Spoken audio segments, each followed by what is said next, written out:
Assalamualaikum warahmatullahi wabarakatuh. Alhamdulillahirabbil alamin. Ma khalaqas samawati wal arda wa ma bainahuma la'ibin. Wassalatu wassalamu ala nabiyyina Muhammadin wa ala alihi wa ashabihi wa ummatihi ajmain. Sahabat sekalian, alhamdulillah kita berjumpa lagi di program Islam Futuristik episode yang ke-7. Kita akan melanjutkan kajian-kajian kita tentang jagat raya, khususnya adalah tata surya, di mana kita berada di dalam tata surya ini. Sebelum kita melangkah lebih jauh, melakukan kajian teknisnya, maka saya ingin mengingatkan kembali kepada kita semua bahwa Al-Quran mendorong kita agar kita melakukan pengamatan-pengamatan terhadap benda-benda langit yang ada di sekitar kita, dan khususnya itu ada kalimat-kalimat yang mendorong kita untuk melihat langit yang dekat itu. Karena di langit yang dekat itu Allah memberikan gambaran ada beberapa benda langit yang menarik untuk diamati terkait dengan keberadaan kita di dalam tata surya ini. Ada 3 ayat yang secara bertahap kita sudah melakukan pembahasannya, dan saya kira baik kita untuk mengingatkan kembali ayat itu sebagai rujukan kenapa kita melakukan kajian terkait dengan benda-benda langit di tata surya kita ini. Baik tentang adanya kehidupan di planet-planet itu, ya, kemungkinan adanya kehidupan di planet-planet itu, ataupun tentang eksistensi planet itu yang sangat menarik untuk kita jadikan kajian yang mendorong kita untuk lebih mengenal Allah Sang Maha Pencipta Jagat Raya. Ayat yang pertama ada di dalam surat Al-Mu'minun yang kita sudah melakukan kajiannya tentang itu, tetapi saya cuplikan kembali untuk mengingatkan terkait dengan beberapa ayat lainnya. Walaqad khalaqna fawqakum sab'a tara'iqa wa ma kunna 'anil khalqi ghafilin. Dan sungguh kami telah menciptakan 7 lintasan di atas kalian, dan terhadap segala ciptaannya Allah itu tidak lalai. Sahabat sekalian, poin dari ayat ini adalah bahwa Allah menciptakan sab'a tara'iqa, yaitu 7 buah lintasan fauqakum di atas kalian. Ayat ini menggambarkan bahwa di atas kita ada 7 benda langit yang memiliki lintasan, dan Allah memancing kita untuk mengamatinya karena dimulai dengan menggunakan kata penegasan. Walaqad khalaqna.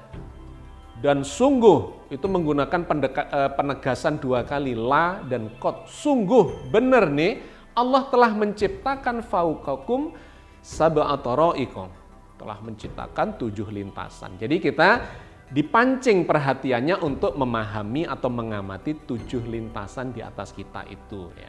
Ini yang pertama. Yang kedua, di dalam surat Fussilat ayat 12 Allah berfirman memancing kita kembali. Wa zayyanas sama'ad dunya bimasabiha. Dan Allah menghiasi langit dunia, langit yang dekat, dengan masabih. Di sini ada 2 perhatian, 2 fokus yang harus kita berikan perhatian. Yang pertama adalah sama'ad dunya, langit yang dekat, dan yang kedua adalah dihiasinya dengan masabih. Langit yang dekat itu tentu bukan langit yang jauh. Langit yang dekat adalah langit di mana Allah menghiasi dengan bintang-bintang, tetapi bintang itu diistilahkan dengan masabih. Masabih adalah kata jamak, bentuk jamak dari kata misbah, yaitu lampu, atau ada kaitannya dengan subuh, ya. Jadi Allah menghiasi langit yang dekat dengan benda langit yang seperti lampu, yang seringkali muncul di waktu subuh. 2. Yang ketiga, Allah berfirman di dalam surat As-Saffat ayat 6. Inna zayyanas sama'ad dunya bizinatinil kawakib. Sesungguhnya Allah menghiasi langit yang dekat dengan hiasan bintang kawakib. Ayat ini memberikan perhatian lagi kepada langit yang dekat, dan di langit yang dekat itu Allah memberikan hiasan-hiasan yang disebut sebagai al-kawakib. Kawakib adalah bentuk jamak dari kaukab. Kaukab itu adalah bintang yang berpindah tempat, yang kadang tenggelam, ya, kadang terbit, kadang tenggelam. Maka di sini kita mendapatkan gambaran lagi tentang langit yang dekat dihiasi oleh benda langit yang memiliki lintasan. Dia itu disebut misbah karena cemerlang dibandingkan dengan bintang-bintang yang lain. Dan kemudian disebut kawakib karena dia kadang terbit, kadang tenggelam. Yang di dalam astronomi disebut sebagai bintang pengembara alias planet. Oke, sahabat sekalian, jadi saya sengaja mengumpulkan ayat-ayat ini supaya semakin gamblang, semakin jelas bagaimana petunjuk Al-Quran dan dorongan motivasi Al-Quran kepada kita semua untuk mengamati benda-benda langit di sekitar kita yang dekat itu. Nah, kesimpulannya mengarah kepada planet-planet yang ada di tata surya kita. Oke. Jadi ini selalu kita ambil sebagai rujukan, ya, karena Al-Quran itu adalah rujukan petunjuk kehidupan bagi kita semua untuk memahami segala macam yang kita hadapi di kehidupan kita sehari-hari, yang awam maupun sampai kepada yang ilmiah, para pakar sekalipun. Itu ada petunjuk-petunjuknya di dalam Al-Quran Al-Karim. Semakin berilmu kita, maka semakin banyak petunjuk yang bisa kita dapatkan dari dalam Al-Quran Al-Karim itu. Oke, sahabat sekalian, di episode kita kali ini kita akan melanjutkan kajian kita membahas planet yang ke-6. Karena kita sudah melakukan kajian mulai dari planet pertama, ya, Merkurius, Venus, kemudian sepintas Bumi, kemudian Mars di planet yang keempat, dan episode yang lalu kita membahas Jupiter sebagai planet yang kelima. Nah, kali ini kita akan masuk lebih fokus untuk mencoba mengkaji, melihat lebih dekat planet yang keenam, yaitu planet Saturnus. Planet Saturnus ini adalah bagian dari planet yang dikelompokkan sebagai planet Jovian. Ya, ada dua kelompok planet, planet terestrial yang mirip Bumi dan planet Jovian yang mirip dengan Jupiter. Planet terestrial mirip Bumi, dia ada daratannya, ada atmosfernya dan sebagainya, ya. Sedangkan planet Jovian itu mirip Jupiter, didominasi oleh struktur gas di dalamnya. Nah, planet Jupiter adalah planet yang terbesar di tata surya kita. Sedangkan planet Saturnus, ya, planet yang keenam, ini adalah planet nomor 2 terbesar di tata surya kita. Kalau planet Jupiter itu besarnya sama dengan planet Bumi dijejer 11, ya. Jadi diameternya itu sama dengan 11 kali planet Bumi, maka Saturnus itu besarnya, diameternya adalah sekitar 9 kali planet Bumi. Jadi ada 9 butir planet Bumi dijajar itu sama dengan diameternya planet Saturnus. Kalau dihitung volumenya, maka volume Jupiter itu sekitar 1.300 kali Bumi. Kalau Saturnus sekitar 763 kali planet Bumi, ya. Ini adalah planet kedua terbesar di dalam tata surya kita, sehingga sangat menarik. Meskipun dia planet terbesar kedua, yang lebih menarik lagi, ternyata planet Saturnus ini adalah planet yang paling ringan di tata surya kita. Kok bisa? Dia nomor 2 besarnya, tetapi dari segi masanya, ternyata dia bobotnya, ya, kalau dalam bahasa awamnya itu paling ringan di tata surya kita ini. Kenapa bisa begitu? Dikarenakan planet Saturnus ini memang didominasi oleh gas, dan gasnya adalah gas paling ringan, yaitu gas hidrogen. Sebagai perbandingan, Kalau Jupiter ya terdiri dari gas hidrogen sebanyak sekitar 90% dan hampir 10%-nya adalah gas helium, maka Saturnus ini lebih tinggi lagi kandungan hidrogennya yaitu 96%. Heliumnya cuma sekitar 3% lebih. Jadi memang jauh lebih ringan. Nah, bahkan saking ringannya itu, massa jenis dari Saturnus itu lebih ringan daripada air. Ya, air itu massa jenisnya 1 sebagai patokan dari berbagai macam benda ya yang ada di alam semesta. Nah, maka kalau bumi material bumi ini massa jenisnya adalah sekitar 5,5 atau 5,5 gram per sentimeter kubik. Sehingga kalau massanya bumi ini ditaruh di air, dia pasti tenggelam dengan cepat. Karena air itu 1, sedangkan massa jenisnya bumi itu 5,5 atau 5,5. Dia akan tenggelam dengan cepat. Nah, planet Jupiter itu lebih ringan, jauh lebih ringan dibandingkan dengan bumi karena didominasi oleh gas, tetapi massa jenisnya masih lebih berat dibandingkan air. Kalau air 1, maka Jupiter itu sekitar 1,6 gram per sentimeter kubik. Jadi kalau Jupiter itu ditaruh di atas air, ya ibaratnya ada samudra yang besar begitu, ada air, maka Jupiter ditaruh di atas air itu, dia akan tenggelam perlahan-lahan. Nah, yang menarik adalah Saturnus.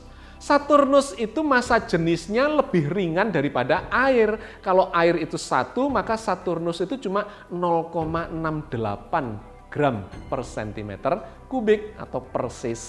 Ya. Cc itu singkatan dari sentimeter kubik. Jadi setiap sentimeter kubiknya itu beratnya atau massanya cuma 0,68 gram. Atau cuma sekitar 68% dari massa jenis air. Sehingga kalau misalnya Saturnus itu ditaruh di atas permukaan air, apa yang terjadi? Maka dia akan ngambang, ya, tidak tenggelam. Karena berat jenisnya itu lebih rendah, lebih ringan daripada air. Dia akan mengambang di atas permukaan air. Jadi ini menarik sekali ya, sahabat sekalian. Bahwa planet yang sedemikian besar itu ternyata adalah planet paling ringan di tata surya kita. Oke. Nah, yang menarik lagi berikutnya dari planet ini adalah planet ini memiliki piringan ya, piringan atau cincin di sekitarnya. Sehingga kalau sepintas kita lihat bentuk dari Saturnus itu mirip piring terbang. Ya, kalau kita lihat dari samping begitu, di tengahnya menggelembung, di pinggirannya ada cincinnya atau cakram ya, berbentuk seperti cakram begitu. Nah, Saturnus ini bisa dilihat dari bumi dengan mata telanjang, tetapi tidak setiap saat. Jadi kalau kita melihat Saturnus ini dengan menggunakan teleskop misalnya, maka baru kelihatan itu bentuknya yang seperti piring terbang raksasa ya di luar angkasa sana. Karena ada gundukan di tengahnya, kemudian ada piringannya, ada cakram di sekitarnya, begitu. Tetapi kalau tidak menggunakan teleskop, maka akan terlihat planet itu seperti bintang yang redup, warnanya agak kekuning-kuningan, pucat begitu. Planet Saturnus ini adalah planet yang terlihat dari bumi tetapi dengan redup dalam urutan yang kelima. Yang paling terang adalah planet Venus atau bintang kejora. Yang nomor 2 terangnya adalah planet Merkurius. Yang ketiga adalah planet Mars, yaitu planet merah atau bintang merah. Dan yang keempat adalah planet Jupiter. Nah, yang kelima ini yang paling redup dari bintang-bintang yang dekat itu adalah Saturnus. Tetapi kalau kita menggunakan teleskop, ya nggak usah yang profesional, yang amatiran saja, misalnya seperti yang saya juga punya untuk melihat benda-benda langit itu, maka sudah kelihatan Saturnus yang bentuknya seperti piring terbang raksasa nun jauh di sana. jaraknya dari matahari adalah sekitar 1,4 miliar kilometer. Ya, jauh sekali memang. Kalau dibandingkan dengan bumi kita cuma 150 juta kilometer. Tapi Saturnus ini posisinya kira-kira 9 kalinya, ya, 9 kali jarak matahari dan bumi, yaitu sekitar 1,4 miliar kilometer. Nah, sahabat sekalian, karena sangat jauh itu, kemudian kelihatannya menjadi sangat redup. Tetapi masih terlihat oleh mata telanjang. Tahun lalu 2019, posisi Saturnus ini berada pada posisi yang memungkinkan untuk dilihat dengan mata telanjang. Jadi kelihatan dari bumi karena dia sedang purnama, ya. Planet-planet itu bisa mengalami bentuk sabit sampai purnama, kemudian sabit kembali, kemudian hilang. Nah, planet Saturnus terlihat dari bumi dalam bentuk purnama setiap 380 hari sekali. 1 tahun lebih ya 13 sampai 15 hari. Setiap periode itu maka dia kelihatan karena dia mengalami purnama dan terlihat dari planet bumi. Oke, sahabat sekalian, ini adalah planet yang sangat menarik, ya, planet nomor 2 besarnya, tetapi planet yang paling ringan, kemudian memiliki cakram atau berbentuk cakram seperti piring terbang raksasa, di mana cakram ini berada di dalam cakram yang lebih besar, yaitu tata surya kita. Ya, jadi menarik. Benda-benda langit itu memiliki pola yang kurang lebih sama, mirip-mirip. Jadi cakramnya Saturnus itu adalah sebuah bola planet yang dikelilingi oleh bermacam-macam benda yang lebih kecil yang berkitar di sekitar planet itu. Apa saja yang berkitaran di sana? Mulai dari debu-debu angkasa, kemudian bongkahan-bongkahan es, batu-batu kerikil, sampai kepada satelit, ya, satelit seperti bulan yang kita miliki itu. Jadi satelit alami, bukan satelit buatan manusia yang pesawat tanpa awak itu, melainkan satelit alami. Nah, cincin yang berkitar atau berputaran di sekitar planet Saturnus itu terdiri dari benda-benda itu. Jumlahnya sangat banyak. Satelit alaminya saja yang sudah diketahui oleh manusia sekitar 80-an, ya. Bandingkan dengan Jupiter, ini lebih banyak. Jupiter itu sekitar 60-an. Tapi Saturnus itu 80-an. Yang sudah diberi nama sekitar 50-an, ya. 53 sampai saat ini. Yang sudah diberi nama, yang lainnya belum diberi nama, ya, karena banyak sekali. Nah, selain satelit alami yang 80-an itu, ada namanya satelit minor, ya, satelit mini, karena lebih kecil ukurannya beberapa kilometer lah, 5 kilometer, 10 kilometer. Tetapi kalau satelit yang utama ini, yang 80-an ini di atas 50 kilometer. Nah, yang satelit minor itu jumlahnya ratusan. Ya, ratusan. Jadi memang cincin ini sangat menarik, isinya adalah ratusan satelit-satelit ditambah dengan bongkahan es, ditambah dengan bebatuan yang lebih kecil, kerikil sampai debu-debu. Ini lebarnya mencapai sekitar 300.000 kilometer, ya, lebarnya cincin yang mengitari Saturnus itu.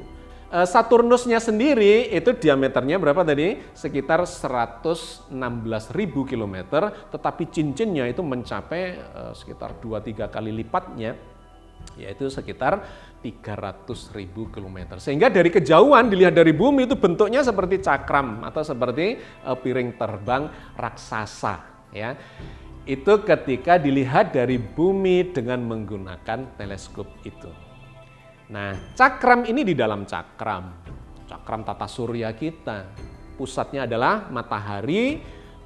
Nah, di sekitar matahari ini berkelilinglah planet-planet dan benda-benda langit lainnya, mulai dari debu-debu angkasa sampai kepada gumpalan-gumpalan planet, baik yang ada daratannya maupun yang gas itu.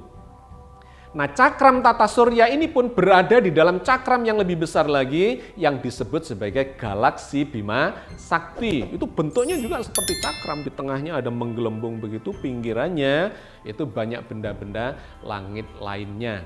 Cakram yang bentuknya seperti spiral karena dia berputar. Subhanallah ya. Jadi jagat raya ini semuanya sedang bergerak, tidak ada benda diam dan polanya kurang lebih sama. Kecuali beberapa planet atau benda langit mungkin yang terguncang, ketabrak, kemudian kebalik putarannya dan sebagainya. Itu karena mengalami anomali tertentu. Tetapi pada dasarnya kurang lebih sama. Oke, sahabat sekalian, inilah planet Saturnus, planet nomor 6. Dan planet nomor 2 terbesar di tata surya kita. Apakah ada kemungkinan kehidupan di sana? Maka kalau pertanyaannya itu adalah kehidupan di dalam atau di permukaan planetnya, kita sudah bisa menebak tidak mungkin ada kehidupan di sana. Kenapa? Tidak ada daratan. Ya. Tidak ada daratan sehingga kita tidak mungkin berpijak di sana. Satu. Yang kedua itu terdiri dari gas hidrogen dominan dan kemudian ada sebagian kecilnya gas helium. Yang ketiga suhunya sangat rendah sehingga untuk manusia itu jelas selain tidak ada daratan tidak memungkinkan karena suhunya yang sangat rendah itu minus 180 derajat. Sesungguhnya bisa terjadi lebih rendah dari itu, tetapi karena di dalamnya, di dalam intinya itu menghasilkan panas juga, maka relatif dia lebih hangat. Tetapi dibandingkan Jupiter yang suhunya minus 108 derajat atau minus 110 derajat lah kurang lebih, ini sudah semakin dingin karena jaraknya yang semakin jauh dari matahari. Oke sahabat sekalian, inilah planet Saturnus ya yang sangat eksotik karena selain warnanya yang indah ya kekuning-kuningan, ada cincinnya yang berpendar juga sangat indah, terlihat seperti piring terbang raksasa di angkasa. Tetapi ketika dipertanyakan di sana mungkinkah ada kehidupan, maka jawabannya menjadi sangat lugas, di planet itu pasti tidak ada kehidupan. Tetapi sahabat sekalian, para ilmuwan melihat ada kemungkinan kehidupan di sana tidak di planet utamanya, melainkan di satelit yang mengitarinya. Kenapa? Karena satelit-satelit itu ternyata ada yang bentuk padatan. Memang beragam di sana ya. Ada yang berbentuk bongkahan es, ada yang bebatuan, ada yang gas dan sebagainya. Tentang ini ya, sebelum masuk ke tentang kehidupan, adanya kehidupan di sana tadi, tentang beragamnya isi dari cincin Saturnus itu muncul beberapa teori. Teori yang pertama itu mengatakan bahwa ceceran bebatuan, bongkahan-bongkahan es yang ada di sekitar planet Saturnus dalam bentuk cincin itu sesungguhnya dulu adalah bagian dari planet itu. Ketika dia berputar ya, kemudian sambil mendingin, maka yang bobotnya lebih besar itu sebagiannya ketarik ke pusat menjadi inti dari planet, tetapi sebagiannya lagi mencelat ke arah luar. Sedangkan gasnya yang homogen, hidrogen itu membentuk gumpalan dikarenakan suhu yang dingin dan dikarenakan interaksi gravitasi maupun antigravitasinya sehingga membentuk keseimbangan dan berbentuk bulat. Ya. Selalu benda-benda langit, planet itu berbentuk bulat karena dia memiliki keseimbangan gravitasi terhadap material yang dimilikinya. Nah, maka teori yang pertama mengatakan bahwa cincin ini adalah serpihan-serpihan ceceran dari material planet itu sendiri. Tetapi kemudian ada yang melihat kayaknya bukan hanya itu. Kenapa? Karena di sini ada bongkahan-bongkahan es yang itu mirip dengan komet yang ada di luar tata surya kita. Jadi ada meteor, ada komet, ada bebatuan semacam asteroid dan seterusnya itu ada di situ semuanya. Maka boleh jadi, ya kata teori yang kedua ini sesungguhnya ini adalah benda-benda yang melintas di dekat planet itu dikarenakan gravitasinya cukup besar dia berputar, maka kalau ada benda jatuh dari arah luar tata surya, dia terjebak dan terperangkap di dalam cincin itu. Oke ya, ini sekedar tambahan tentang bagaimana terbentuknya cincin itu. Nah, di dalam cincin itu ada puluhan satelit tadi. Nah, salah satu dan yang ini yang terbesar ya, kita lihat adalah satelit Titan namanya. Titan ini punya daratan, ya, jadi seperti bumi, menarik. Dan besarnya itu lebih besar dari bulan kita, satelitnya bumi, kurang lebih 1,5 kalinya ya dibandingkan dengan bulan. Dan bahkan satelit ini lebih besar dari planet Merkurius.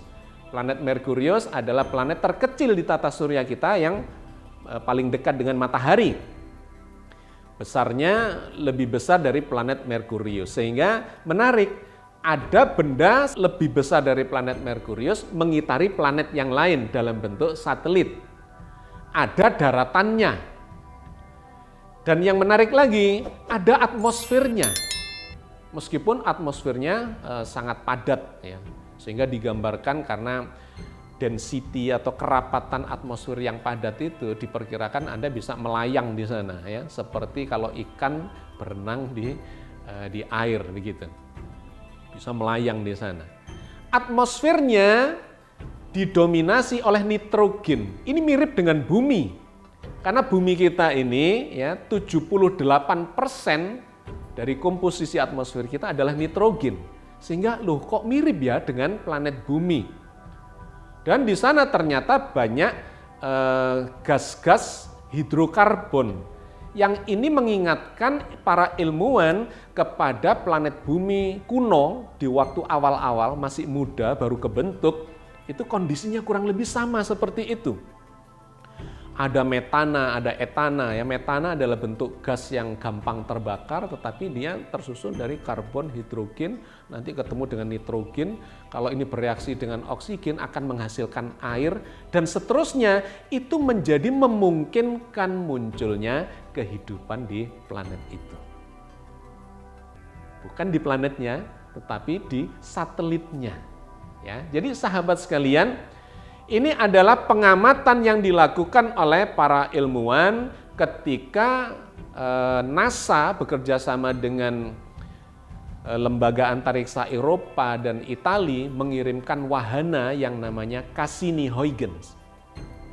Jadi Cassini-Huygens ini dikirimkan pada tahun 2004 dan baru mendarat di Titan, bukan mendarat di planet Saturnus karena tidak bisa dijadikan tempat pendaratan, tidak ada daratannya, maka mendaratlah di salah satu satelit yang terbesar itu, yaitu Titan. Nah, ketika mendarat di sana, kemudian dianalisa kandungan segala macam zat-zat yang ada di sana, ya daratannya, kemudian atmosfernya, dan ada bentuk air dalam bentuk padatan ya, es dan sebagainya, dan memiliki iklim yang mirip dengan bumi, sehingga di sana digambarkan ada lautan, ada danau ya, ada segala macam. Memang masih tidak berbentuk atau berupa air cair, melainkan metana dan etana cair. Tetapi itu mirip dengan bumi kuno kita yang diharapkan atau diprediksi bisa menjadi mirip dengan bumi kita semakin hari karena terjadi proses-proses alamiah yang mengarah kepada munculnya kehidupan di sana. Maka para ilmuwan berharap boleh jadi satu ketika di sana akan muncul kehidupan itu, atau bahkan mungkin sekarang ada, tetapi bukan untuk manusia tentu. Kenapa? Karena manusia kayaknya tidak tahan dengan suhunya yang sangat dingin, minus 180 derajat Celcius, itu luar biasa dinginnya. Tetapi bagi mikroorganisme itu dimungkinkan, sehingga para ilmuwan tetap berharap menarik nih untuk terus mengamati planet Saturnus, terutama satelitnya yang bernama Titan itu. Oke, sahabat sekalian, saya kira saya cukupkan kajian kita tentang planet Saturnus sampai di sini ya, sebuah planet yang sangat menarik. tetapi di planetnya sendiri tidak mungkin ada kehidupan, melainkan di satelitnya yang dimungkinkan muncul kehidupan itu. Dan kalau sampai itu terjadi, wah menarik, itu menjadi pembuktian dari firman Allah bahwa Allah menyebarkan makhluk yang disebut sebagai dabah, mungkin tidak dalam bentuk manusia, tetapi dalam bentuk makhluk melata dalam ukuran yang mikroorganisme, yang bisa saja dia kemudian berpindah tempat atau kemudian berkembang menjadi makhluk yang lebih tinggi. Wallahu a'lam bishawab. Kita cukupkan sampai di sini. Mudah-mudahan ini memberikan wawasan tambahan kepada kita tentang betapa Al-Quran mendorong kita untuk mengamati segala ciptaan Allah di jagat raya ini, yang menghantarkan kita kepada kekaguman kita, semakin kagum dan mengagungkan Allah Azza wa Jalla. Mudah-mudahan bermanfaat. Billahi taufiq wal hidayah. Assalamualaikum warahmatullahi wabarakatuh.